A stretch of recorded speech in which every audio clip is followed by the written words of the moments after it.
Hi friends, ಎಲ್ಲರಿಗೂ ನಮಸ್ತೆ. ನಾನು Revathi. Welcome back to my channel. ಇವತ್ತು ನಾನು ಮಾಡ್ತಾ ಇರೋ ರೆಸಿಪಿ ಬಂದು ಮಿಲೆಟ್ಸಲ್ಲಿ ಇಡ್ಲಿ ಮಾಡ್ತಾಯಿದ್ದೀನಿ. ಇದು ಸ್ಪೆಸಿಫಿಕ್ಕಾಗಿ ಹೇಳಬೇಕು ಅಂದರೆ ಇದು ಸಜ್ಜೆಯಿಂದ ಮಾಡೋ ಅಂಥದ್ದು. ಬನ್ನಿ ಇದು ಹೇಗೆ ಮಾಡೋದು ಮತ್ತು ಇದಕ್ಕೇನು ಇಂಗ್ರೀಡಿಯೆಂಟ್ಸ್ ಬೇಕು ಅಂತ ನೋಡೋಣ. ನಾನಿಲ್ಲಿ ಒಂದು ಪಾವಷ್ಟು ನಾನು ಸಜ್ಜೆ ತೊಗೊಂಡಿದ್ದೀನಿ. ಅದಕ್ಕೆ 3/4 ಲೋಟ ಅಷ್ಟು ಉದ್ದಿನಬೇಳೆ ತೊಗೊಂಡಿದ್ದೀನಿ. ಇದನ್ನು ನಾವು ಒಂದು 3-4 ಸರಿ ಆದರೂ ನೀರಲ್ಲಿ ಚೆನ್ನಾಗಿ ತೊಳಿಬೇಕು. ಇದು ತುಂಬ ಧೂಳು ಗಲೀಜಿರುತ್ತೆ. ಒಂದು 4 ಸರಿ ತೊಳೆದು ಆದಮೇಲೆ ನೆನೆಸೋಕ್ಕಿಡಬೇಕು. ಇದು ಒಂದು 6-7 ಗಂಟೆ ಅಷ್ಟು ನೆನಿಬೇಕು. ನಾನು ಬೆಳಗ್ಗೆ ಒಂದು 10 ಗಂಟೆ ನೆನೆಹಾಕಿದ್ರೆ ಸಂಜೆ ಒಂದು 6 ಗಂಟೆ ಅಷ್ಟೊತ್ತಿಗೆ ರುಬ್ಬಕ್ಕೆ ಹಾಕ್ತೀನಿ. ಇದನ್ನು ರುಬ್ಕೊಂಡಿದ್ದೀನಿ ನೋಡಿ. ಇವಾಗ ಸಂಜೆಗೆ ಈ ಥರ ಅದಕ್ಕೆ ರುಬ್ಕೊಬೇಕು. ತುಂಬ ಫೈನ್ ಪೇಸ್ಟು ಬೇಡ, ಒಂದು ಸ್ವಲ್ಪ ರವೆ ಇದ್ದಷ್ಟು ರುಬ್ಕೊಂಡು ಗಟ್ಟಿಯಾಗೇನೆ ತಗೋಬೇಕು. ನೋಡಿ, ರುಬ್ಬಿದ್ದಾಯಿತು. ಇದಕ್ಕೆ ನಾನು ಒಂದು 1/4 ಸ್ಪೂನಷ್ಟು ಸೋಡಾ ಹಾಕ್ಕೊತಾ ಇದ್ದೀನಿ ಮತ್ತು ಒಂದು ಅರ್ಧ ಸ್ಪೂನಷ್ಟು ಉಪ್ಪು ಹಾಕ್ತೀನಿ. ಈಗ ನಮಗೆ ಯಾವುದಕ್ಕಿದೆ ಅಂತ ನೋಡ್ಕೊಬೇಕು. ಇಡ್ಲಿ ಹಿಟ್ಟಿಗಿಂತ ಸ್ವಲ್ಪ ತೆಳುವಾಗಿರಬೇಕು, ಆಮೇಲೆ ಅದು ಸರಿ ಹೋಗುತ್ತೆ. ನೋಡಿ, ಈ ಥರ ಇದ್ದರೆ ನಮಗದು ಹುಳಿ ಬಂದಮೇಲೆ ಇಡ್ಲಿ ಹಿಟ್ಟಿನ ಅದಕ್ಕೆ ಬಂದಿರುತ್ತೆ. ನೋಡಿ, ಅದಕ್ಕೆ ರುಬ್ಕೊಬೇಕು. ಇವಾಗ ನಾನು ಇದನ್ನು ಇಟ್ಬಿಡ್ತೀನಿ ಬೆಳಗ್ಗೆವರೆಗೂ. ಬೆಳಗ್ಗೆ ಅಷ್ಟೊತ್ತಿಗೆ ರೆಡಿ ಬಂದಿರುತ್ತೆ, ಹುಳಿ ಬಂದಿರುತ್ತೆ. ನೋಡಿ ಈಗ ಯಾವ ಥರ ಬಂದಿದೆ ಅಂತ. ತುಂಬ ಚೆನ್ನಾಗಿ ಹುಳಿ ಬಂದಿದೆ. ಅದನ್ನು ರೆಸ್ಟ್ ಮಾಡೋಕ್ಕೆ ಬಿಟ್ಟರೆ ಈ ಥರ ಚೆನ್ನಾಗಿ ಬರುತ್ತೆ ಹುಳಿ.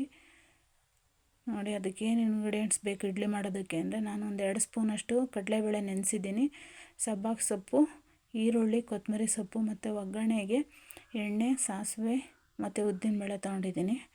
ಇವಾಗ ರುಬ್ಬಿರೋ ಅಂಥ ಹಿಟ್ಟಿಗೆ ನಾನು ನೆನೆಸಿರೋ ಕಡಲೆಬೇಳೆ ಹಾಕ್ಕೊತೀನಿ ಮತ್ತು ಸಬ್ಬಾಕ್ ಸೊಪ್ಪು ಹಾಕಿದ್ರೆ ಒಳ್ಳೆ ಸ್ಮೆಲ್ ಬರುತ್ತೆ ಇಡ್ಲಿ. ಈರುಳ್ಳಿ, ಕೊತ್ತಂಬರಿ ಸೊಪ್ಪು ಎಲ್ಲದೂ ಹಾಕಿ ಚೆನ್ನಾಗಿ ಮಿಕ್ಸ್ ಮಾಡ್ಕೊಬೇಕು. ಮತ್ತು ಬನ್ನಿ ಇದಕ್ಕೊಂದು ಸಣ್ಣದಾಗಿ ಒಂದು ಒಗ್ಗರಣೆನೂ ಹಾಕೋಣ. ನಾನು ಎಣ್ಣೆ, ಸಾಸಿವೆ ಹಾಕ್ಕೊಂಡಿದ್ದೀನಿ ಸ್ಟವ್ ಮೇಲೆ. ಅದಕ್ಕೆ ಸ್ವಲ್ಪ ಉದ್ದಿನಬೇಳೆ ಹಾಕ್ಕೊಂಡು ಅದು ಸ್ವಲ್ಪ ಕೆಂಪಗಾದಮೇಲೆ ಅದನ್ನು ಕೂಡ ಇದನ್ನು ಇಡ್ಲಿ ಹಿಟ್ಟಿಗೆ ಸೇರಿಸ್ಕೊಬೇಕು. ತುಂಬ ಚೆನ್ನಾಗಿರುತ್ತೆ. ಕಡಲೆಬೇಳೆ ಕೂಡ ಇದೇ ಥರ ಹಾಕ್ಕೊಂಡು ಸೇರಿಸ್ಕೊಬೋದು. ನಾನು ನೆನೆಸಿಟ್ಟಿದ್ದೆ ಬೆಳಗ್ಗೆನೇ, ಹಂಗಾಗಿ ಕಡಲೆಬೇಳೆನ ಒಗ್ಗರಣೆಗೆ ಹಾಕಿಲ್ಲ, ನಾನು ಡೈರೆಕ್ಟಾಗಿ ಹಂಗೆ ಹಾಕಿದ್ದೀನಿ. ನೋಡಿ, ಎಲ್ಲನೂ ಒಂದು ಸರಿ ಚೆನ್ನಾಗಿ ಮಿಕ್ಸ್ ಮಾಡ್ಕೊಳ್ಳಿ. ಈಗ ಅದಾಗ ಚೆನ್ನಾಗಿ ಬಂದಿದೆ. ಇವಾಗ ಉಪ್ಪೆಲ್ಲ ನೆನ್ನೆನೇ ಹಾಕಿಟ್ಟಿದ್ನಲ್ಲ, ಏನೀಗ ಉಪ್ಪು ಆ್ಯಡ್ ಮಾಡೋದು ಬೇಕಾಗಿಲ್ಲ. ನಾನೀಗ ಇಡ್ಲಿ ಸ್ಟ್ಯಾಂಡ್ಗೆ ಎಣ್ಣೆ ಹಚ್ಕೊಂಡು ಅದನ್ನು ಹಿಟ್ಟು ಹಾಕ್ಕೊತಾ ಇದ್ದೀನಿ. ನೋಡಿ,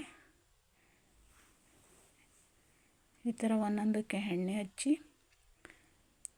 ಇಡ್ಲಿ ಹಿಟ್ಟು ಹಾಕ್ಕೊಳ್ರಿ ಮತ್ತು ಅದನ್ನು ಬೇಯಿಸೋಕ್ಕೆ ಇಡಬೇಕು. ನೋಡಿ, ಈ ಥರ ಎಲ್ಲದಕ್ಕೂ ಎಲ್ಲ ಬೌಲ್ಗೂ ಹಾಕ್ಕೊಂಡಿದ್ದಾಯಿತು. ಮತ್ತು ಸ್ಟ್ಯಾಂಡು ಜೋಡಿಸ್ಕೊಂಡು ನಾನು ನೀರು ಕಾಯ್ದಿರೋ ಅಂಥ ಕುಕ್ಕರಲ್ಲಿ ಇಡ್ತಾಯಿದ್ದೀನಿ. ಅದನ್ನು 15 ನಿಮಿಷ ಬೇಯಿಸ್ಕೊಬೇಕು.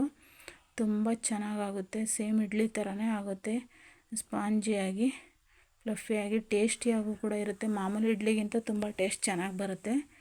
ಇದು ಹೆಲ್ತ್ ಬೆನಿಫಿಟ್ಸ್ ತುಂಬ ಇದೆ. ನೋಡಿ, ಇದರಲ್ಲಿ ಫೈಬರ್ ಕಂಟೆಂಟ್ಸ್ ಚೆನ್ನಾಗಿರೋದ್ರಿಂದ ನಮ್ಮ ಬಾಡಿಗೆ ತುಂಬ ಒಳ್ಳೆಯದು.